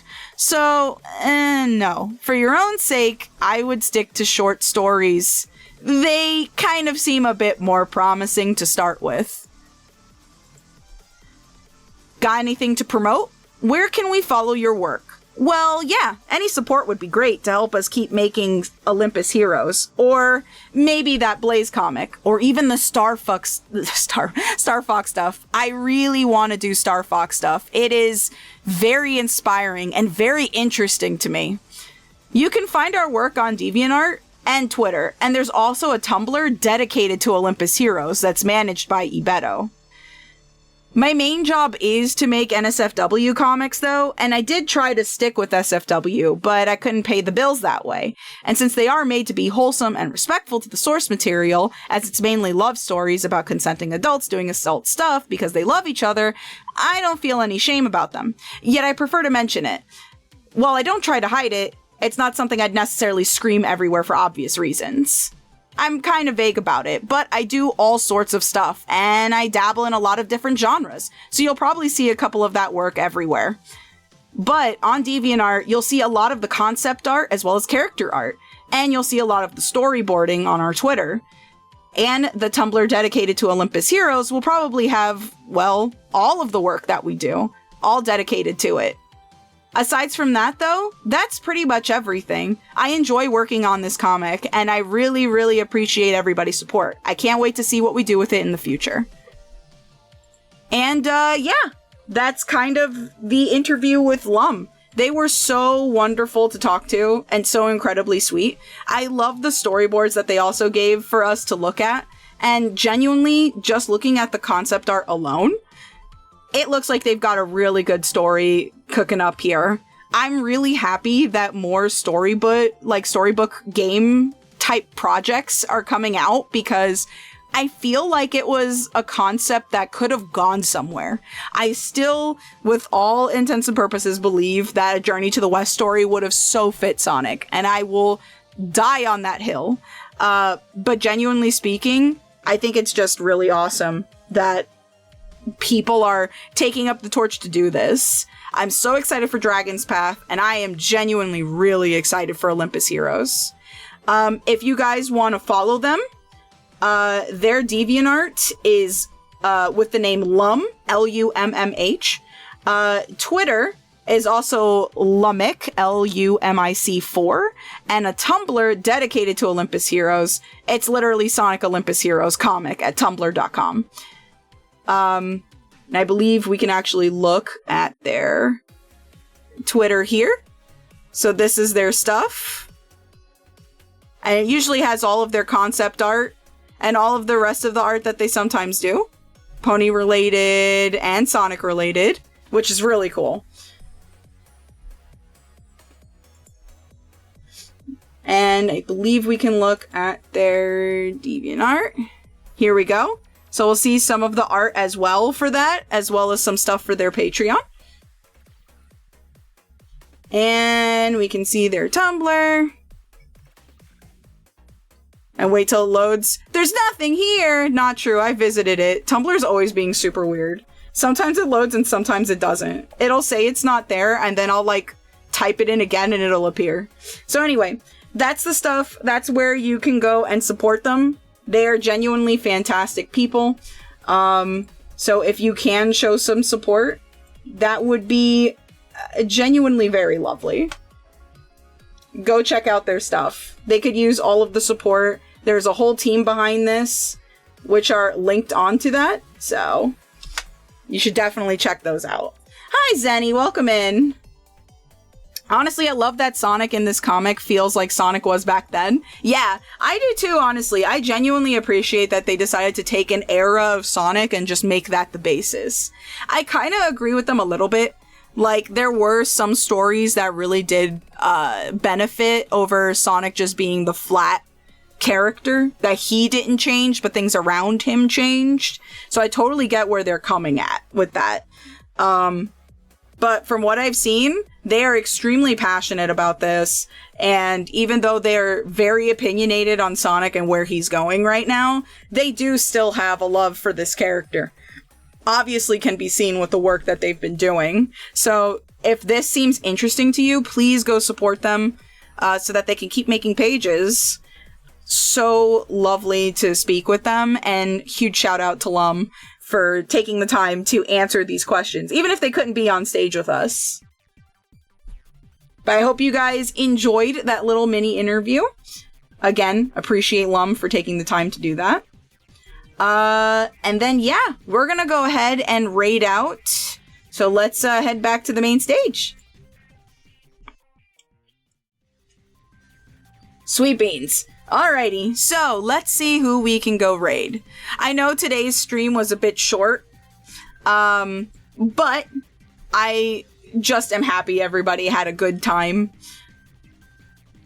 So let's see who we can go raid into.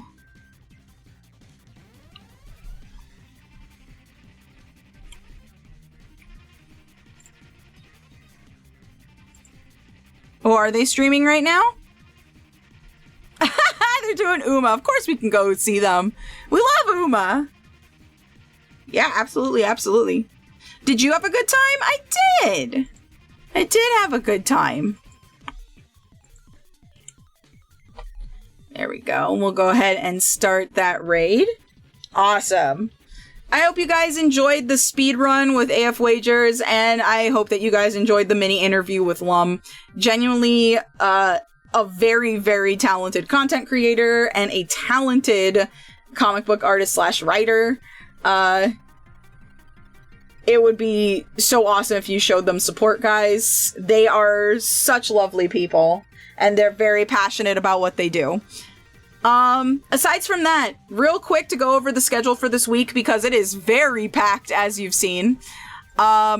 We had the interview with Leah Serenity Rose yesterday. Apologies that the power went out and we ended up having to cut that stream short, but I hope you guys really enjoyed it. And we had AF Wagers today, as well as the mini interview with Lummh today. Tomorrow is the Sonic the Fighters Moby and Mosh Pit mini bracket. If you signed up, that is tomorrow, starting around 7 p.m. EST. So be sure to keep an eye out for it. On Friday, we have a guest panel with Zinfinity about Blue Stinger. So that's going to be really exciting. We also have a guest panel on Saturday with Zach and Zonic for Sonic Rivals 1 and 2. And on Sunday, we have Pixel Panic coming around again, Chaos Countdown. That's going to be really exciting. I hope you guys are super excited for it, because I definitely am. I'm ready for Sonic Rivals 1 and 2. I am too. It's going to be really, really good. I genuinely am so very excited for it. But yes, Pixel Panic is on Sunday. So if you signed up for that, that is starting, at 7 p.m. EST. It's gonna be a very interesting one because it's elimination mode based this time around. And we've got some surprises for you. I believe that the server that we'll be using, which is, Glitchy Gateway, is up with the elimination mode currently, so you can always go onto that server and practice for Sunday. Nothing wrong with that. We've got a lot of stuff coming up as well. On Monday, we have a Jet Set Radio Future guest panel with Icy NATO. That's going to be exciting. We have a Sonic Riders DX workshop next Wednesday. And we've got panels next Friday with HCO for Sega All-Stars Racing. We have Cafe 404 coming back again with an FOA DLC on Saturday, as well as a VR chat Sega party with a live DJ set next Sunday. And then, of course, as you guys know, we're going to have an arcade night, as well as the Riders Tournament towards the end. It's gonna be amazing. I hope you guys are really excited. I hope you guys have been having an amazing time. Go show Otterly some love. I will see you guys later, and remember, to show love for something this awesome thankfully takes ages. See you guys later.